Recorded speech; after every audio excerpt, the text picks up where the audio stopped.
ਕਿਉਂ ਸਾਨੂੰ ਹੁੰਦਾ ਭਾਸ਼ਾ ਨੇ ਵੀਡੀਓ ਬਣਾਈ ਆ ਉਹਦੇ ਭੈਣ ਟਾਈਮ ਨਾਲ ਚੜ ਜਾਣਾ ਇਹਨੇ ਕਿਹੜੇ ਹਾੜ ਦੇ ਚੜਨਾ YouTube ਤੇ ਮੈਨੂੰ YouTube ਜਾਣ ਜਿਹੜੇ ਹਾੜ ਇਹਨਾਂ ਦਾ ਕੁਤਰਾ ਹੋਣਾ ਹੈ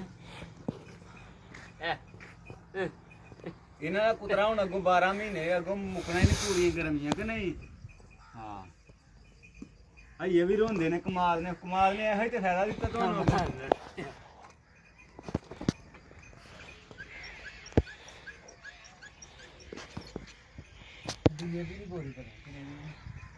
ਕਦੀ ਕਿਸੇ ਨੇ ਲਿਆਂਦੀ ਨਹੀਂ ਤੇ ਅੱਛਾ ਦੱਸਦਾ ਸੂਰਜਮੁਖੀ ਲਿਆ ਕੇ ਪਾਈ 10,300 ਦੀ